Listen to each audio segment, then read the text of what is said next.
नमस्कार दोस्तों, स्वागत है आपका आपके अपने चैनल कॉमर्स 6 में।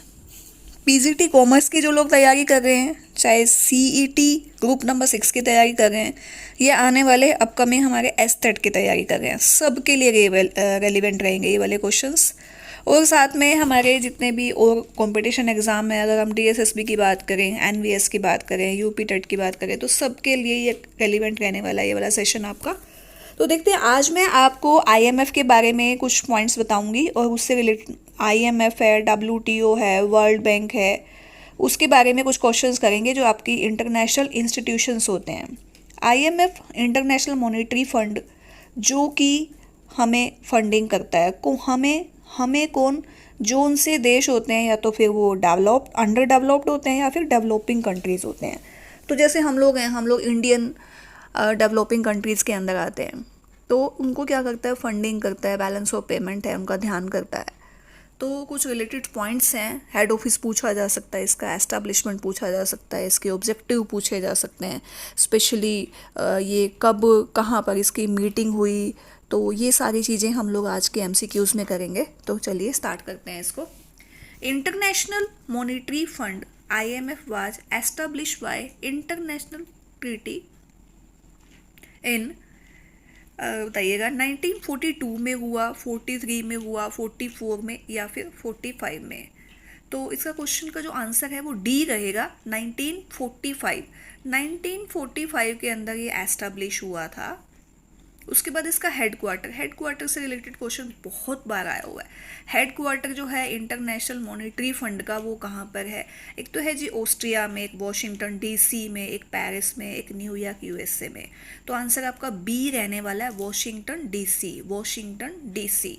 उसके बाद अगला क्वेश्चन है आपका, international monetary system is system of international payments के लिए है, ये एक्सचेंज रेट के लिए है, बोथ ए एंड बी है या फिर नन ऑफ देम। तो आप अपने हिसाब से सोचिए कि क्या इसका आंसर होना चाहिए। पेमेंट होना चाहिए, खाली पेमेंट करता है, या फिर रेट एक्सचेंज भी करता है जो एक्सपोर्ट और इंपोर्ट में होते हैं, या दोनों ही? तो दोनों ही रहेगा इसका आंसर। उसके बाद अगला देखिएगा, आईएमएफ आपका ये जो कन्विंस्ड हुआ था जुलाई 1944 में, इंटरनेशनल कॉन्फ्रेंस हुई थी। कहाँ पर हुई थी वो कॉन्फ्रेंस? यूएसए में हुई थी, या इंग्लैंड में हुई थी, फ्रांस में हुई थी, या फिर जर्मनी में हुई थी? तो यूएसए में ही हुई थी, वॉशिंगटन डीसी के अंदर ही इसकी मीटिंग हुई थी। फिर इसका आता है कि जब 1945 दिसंबर के अंदर आईएमएफ आया था, दिसंबर 1945 के अंदर अपनी एग्जिस्टेंस में, तो इसके पास जो मेंबर कितने थे, कितनी कंट्रीज़ ने जो हैं वो साइन कर रखे थे? 29 था, या फिर 30, या फिर 32? तो ए आंसर रहेगा इसका, 29 जो हैं उन जो कंट्रीज़ थी उन्होंने उस टाइम में इसके ऊपर साइन किया था। ठीक है, 29 आएगा इसका answer.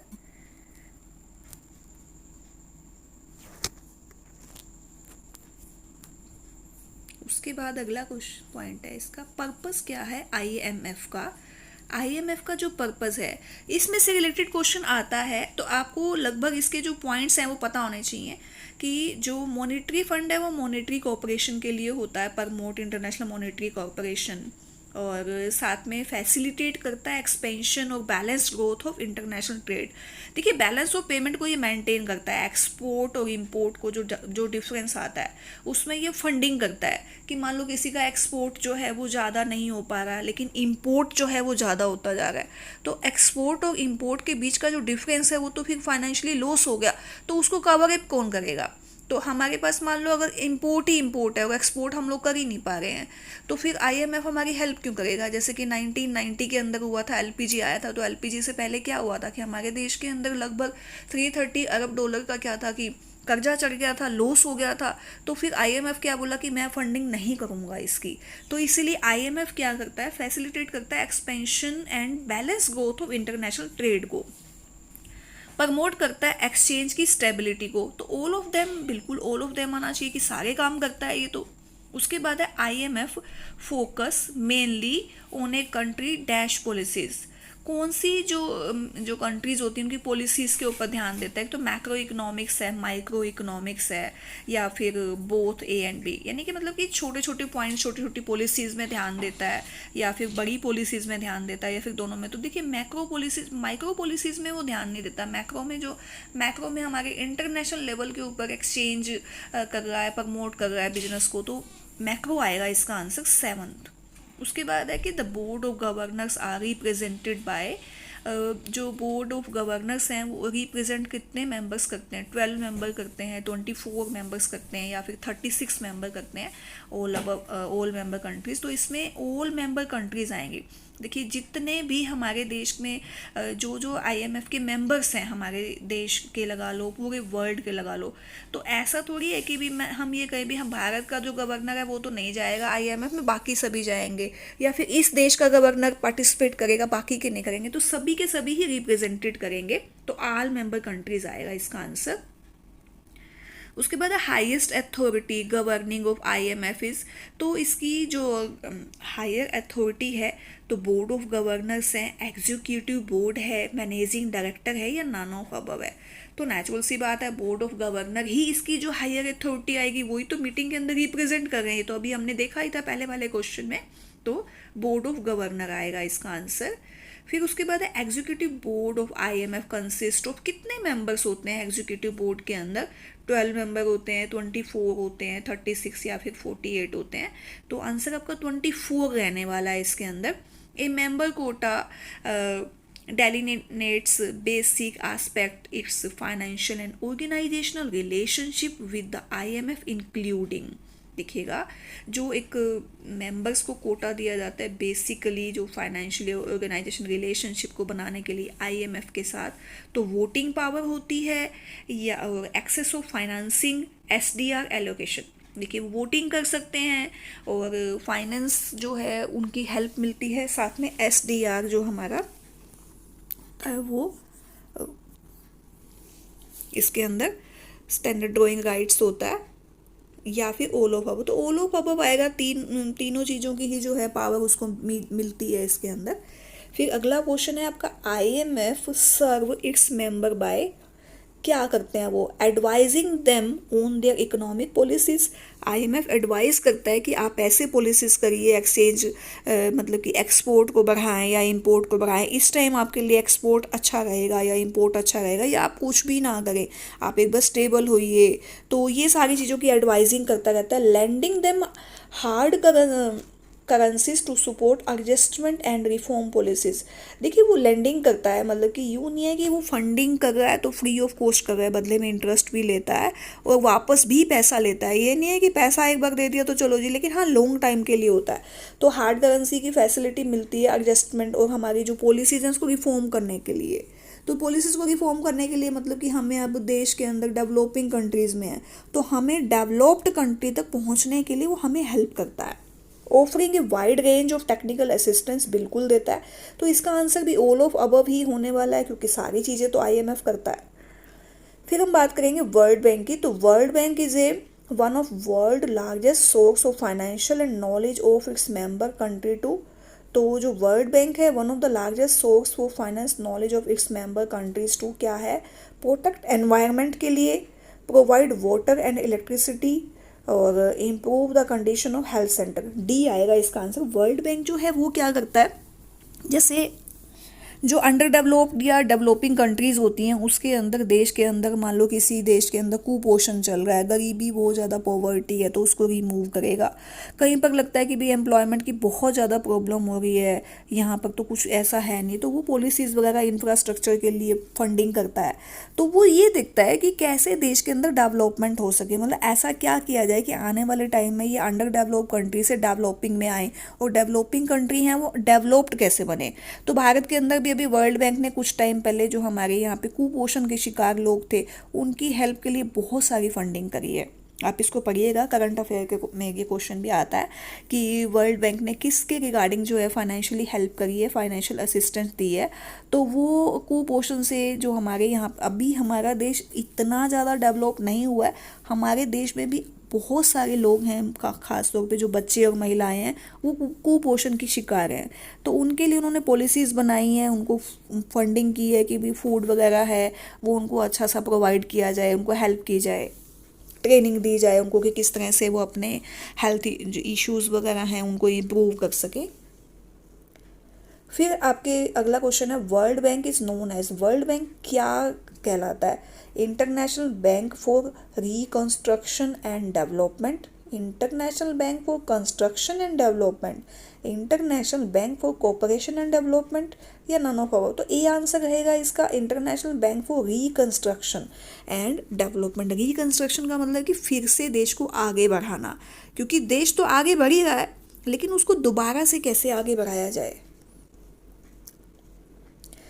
IBRD offer following type of loan, जो IBRD है वो किस तरह के लोन प्रोवाइड करवाता है?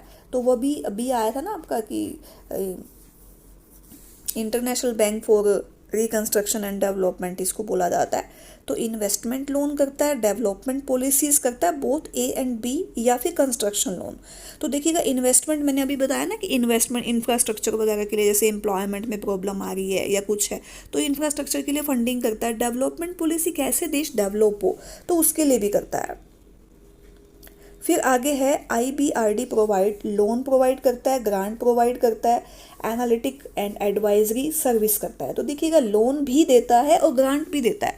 लोन देता है जो कि देश को वापस करना होता है, ग्रांट भी देता है, फंडिंग करता है। जैसे अभी देश भारत को कुपोषण की शिकार के लिए फंडिंग करी है, वो लोन नहीं है, वो ग्रांट है। तो लोन और ग्रांट में थोड़ा सा डिफरेंस होता है। लोन क्या है कि आपको रीपेमेंट करना होता है, जो ग्रांट है वो मतलब रीपेमेंट नहीं करनी होती इसकी। तो एनालिटिक और एडवाइजरी सर्विस तो वो देता ही है साथ में। तो ऑल ऑफ अबव ही आएगा इसका आंसर भी। वर्ल्ड बैंक का जो हेड ऑफिस है वो कहाँ पर है? जेनेवा में है, पेरिस में है, न्यूयॉर्क में है, या फिर वॉशिंगटन DC में है? तो वर्ल्ड बैंक का तो देखिए वॉशिंगटन DC में ही है। The following is the soft loan section of the world bank: international development association, international finance corporation, multinational investment guarantee agency, mega. तो देखिए इसमें आपका जो soft loan section world Bank है, सेक्शन सॉफ्ट लोन वाला, वो तो आपका इंटरनेशनल डेवलपमेंट एसोसिएशन है। बाकी हैं ये इसी के ही, वर्ल्ड बैंक के ही पार्ट है। ठीक है। Multilateral investment guarantee agency, international finance corporation, ये सब वर्ल्ड बैंक के ही पार्ट हैं। लेकिन जो सॉफ्ट लोन सेक्शन है वो आपका इंटरनेशनल डेवलपमेंट एसोसिएशन है। फिर है एशियन बैंक, जो आपका एशियन डेवलपमेंट बैंक है उसका हेड क्वार्टर कहाँ पर है? बैंकॉक में है, सिंगापुर में है, बीजिंग में है, या मनीला में है? तो मनीला में है इसका head office. Asian development bank has the following objective: environment protection, economic growth और ह्यूमन डेवलपमेंट। तो ये एशियन डेवलपमेंट बैंक जो है उनके ऑब्जेक्टिव तीनों ही रहेंगे। एनवायरमेंटल प्रोटेक्शन देता है ये बिल्कुल, इकोनॉमिक ग्रोथ भी और ह्यूमन के लिए भी। ह्यूमन ग्रोथ के अंदर इसमें आपका जो HDI है वो कैसे इम्प्रूव हो उसकी तरफ भी ध्यान दिया जाता है इसमें।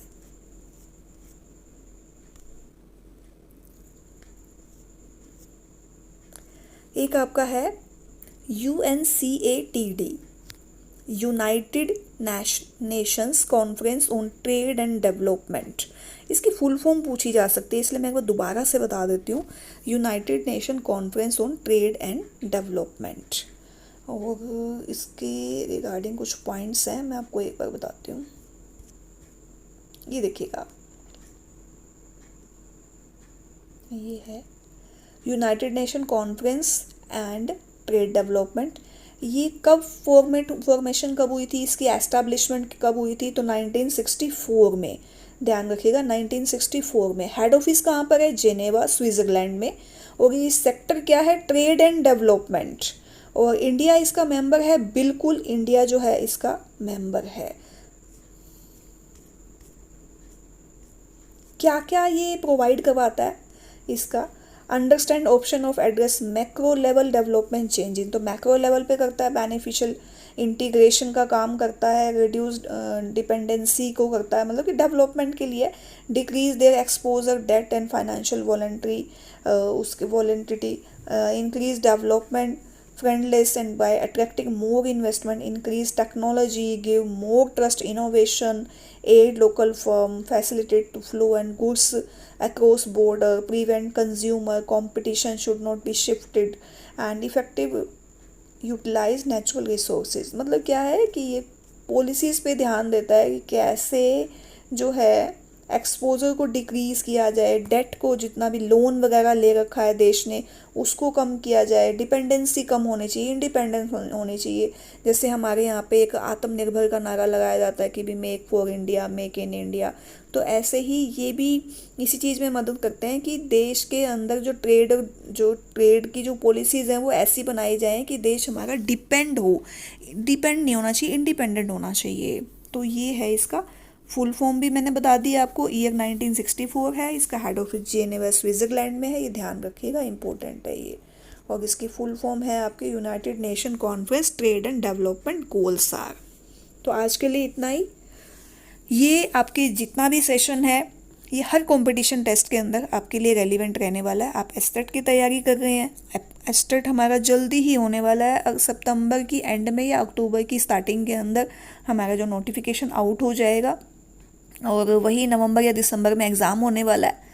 जो स्टूडेंट तैयारी कर रहे हैं अभी एस्टेट फिर भी उनका रह गया है तो उनके लिए एक और मौका है। बहुत सारी वैकेंसीज आने वाली हैं, उसकी डिटेल मैं आपको कल की क्लास में या आगे फर्दर डिटेल बताऊंगी कि बहुत सारी वैकेंसीज वेट कर रही हैं आपकी। इवन जो हमारे जो शिक्षा मंत्री हैं कंवरपाल गुर्जर जी, उन्होंने भी बताया है कि लगभग 20 से 25 हज़ार वैकेंसीज जो आने वाली हैं। अगर 20 से 25 हज़ार वैकेंसीज आने वाली हैं तो फिर मान के चलिए कि हमारा भी टेस्ट होगा और साथ में जो आने वाला एस्टेट है उनके बाद भी उनको बेनिफिट मिलेगा। जैसे कि हरियाणा कौशल निगम वाले जो हैं वो एस्टेट बेस पे ही वैकेंसीज को फिल करते हैं, तो उनको बेनिफिट मिल जाएगा इस चीज़ का। तो इसलिए तैयारी करते रहिए। जिनका एस्टेट क्लियर है वो भी, जिनका नहीं हुआ है वो एस्टेट के लिए सीईटी बेस पे जो तैयारी कर रहे हैं वो तैयारी कीजिए। प्लस में जो पीजीटी कॉमर्स का जो 9 और 10 सितंबर को एग्ज़ाम है उसकी कर रहे हैं तो लगे रहिए। आप करेंगे तभी आगे बढ़ेंगे, अगर आप कुछ नहीं करेंगे तो फिर आराम से बैठ के अपना टाइम पास कीजिए, कुछ नहीं है, फिर करते रहिए। और वीडियो अगर आपको अच्छी लग रही है, क्लासेस अच्छी लग रही हैं तो वीडियो को लाइक कर सकते हैं, शेयर कर सकते हैं। चैनल को अगर आपने अभी तक भी सब्सक्राइब नहीं किया तो सब्सक्राइब कर सकते हैं। Thank you.